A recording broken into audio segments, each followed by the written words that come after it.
देखिए SC को तो पहले ही से ही थी, ST अब हुई, लेकिन ST भी मेरे ख्याल में दोनों जगह बांटनी चाहिए, वैली के बीच में और जम्मू प्रोविंस के बीच में, क्योंकि दोनों जगह बराबरी तकरीबन आबादी है ST की।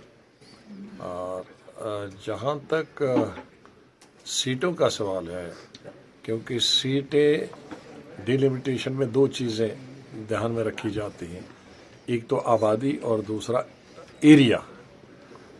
तो आबादी के हिसाब से तो अगर उन्होंने ये दे दी, लेकिन रीजन के अब एरिया के हिसाब से अगर देखेंगे तो हमारे जम्मू प्रोविंस में 3 रीजन हैं, सेंट्रल रीजन, पीर पंचाल और चिनाब वैली। तो चिनाब वैली सबसे बड़ा रीजन है, और इसके बाद डिस्ट्रिक्ट वाइज अगर देखेंगे तो कठुआ बड़ा है, फिर उधमपुर है। तो मुझे पूरी उम्मीद है कि ये जो 6 सीटें एक्स्ट्रा मिली, ये इन 3 के बीच में बांटनी चाहिए, चिनाब वैली के बीच में, उधमपुर के बीच में और कठुआ के बीच में, क्योंकि यहाँ बहुत दूर दराज इलाके हैं, पहाड़ी इलाके भी हैं और एरियाज भी बहुत लंबे चौड़े हैं। 2-2, 3-3, 4-4 हज़ार की तो स्क्वायर किलोमीटर की तो एक कॉन्स्टिट्यूंसी है।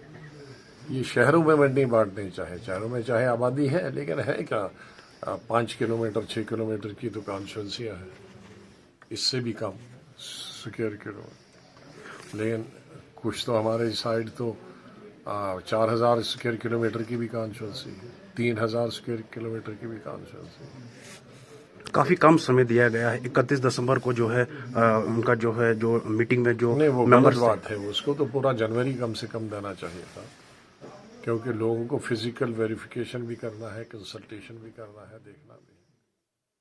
सर, महबूबा का ट्वीट एक आया है कि ये जो है डिलिमिटेशन बीजेपी की डिलिमिटेशन है, उस पर क्या कहेंगे? देखो, अब कौन क्या कहता है, हर लीडर को अपनी अपनी मर्जी है कहने की, वो अपने सुझाव देते हैं, हम अपने सुझाव देंगे। हम सुझाव ये देंगे कि पॉपुलेशन के साथ एरिया को कंसिडर किया जाना चाहिए, कि जो कि बुनियादी डिलिमिटेशन में प्रोविजन है। यही 2 कंडीशनें हैं, एरिया और दूसरा पॉपुलेशन। तो पॉपुलेशन का अगर वो कर रहे हैं तो रीजन अभी इम्बैलेंस है, मतलब सब लंबी शहरों में 10-10, 12-12, 13-13 कॉन्स्टिट्यूंसियाँ हैं, 30-40 स्क्वायर किलोमीटर में 50 स्क्वायर किलोमीटर में 10-10 कॉन्स्टिट्यूंसियाँ, और इधर चिनाब वैली में 4,000 स्क्वायर किलोमीटर में एक कॉन्स्टिट्यूंसी। इवन उधमपुर में भी, इवन कठुआ में भी कई हज़ार स्क्वायर किलोमीटर की एक कॉन्स्टिट्यूंसी है।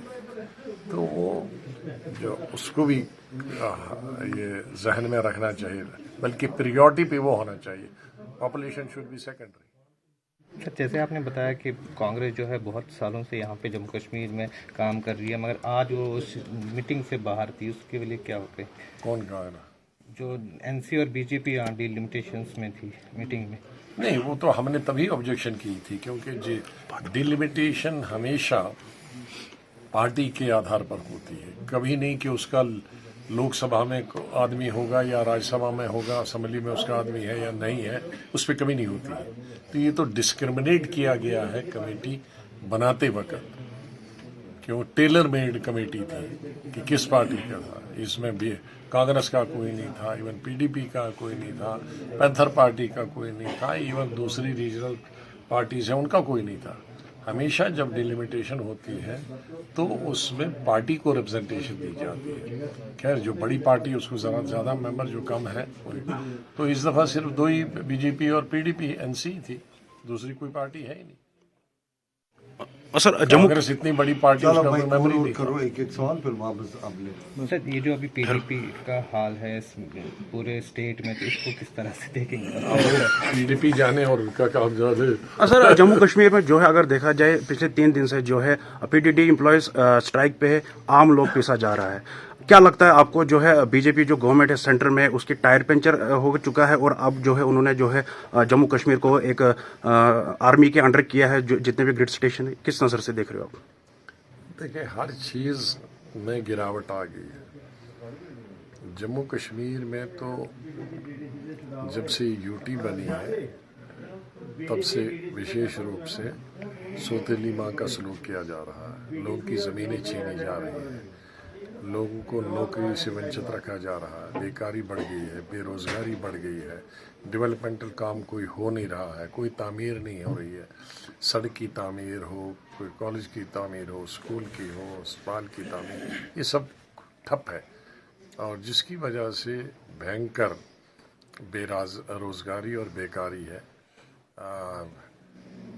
इसी का खाली बिजली का क्यों आप देखें ना, इरिगेशन ई टेंडर से चलाया, कोई स्टोर उनके खाली है।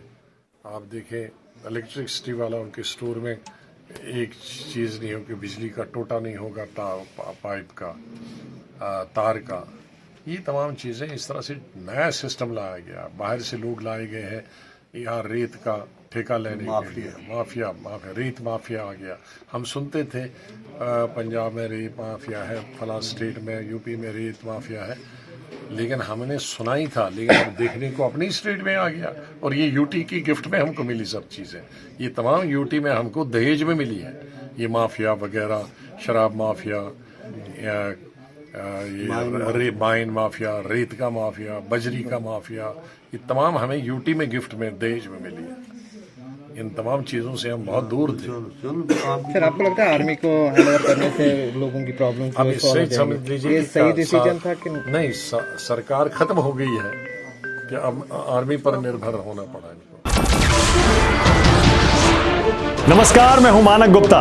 अगर आपको हमारा ये वीडियो पसंद आया हो तो इसे लाइक और शेयर जरूर करें, और हाँ, हमें सब्सक्राइब और फॉलो करना ना भूलें ताकि आप देश और दुनिया की कोई खबर मिस ना करें। तो जुड़े रहिए हमारे साथ और देखते रहिए न्यूज़ 24।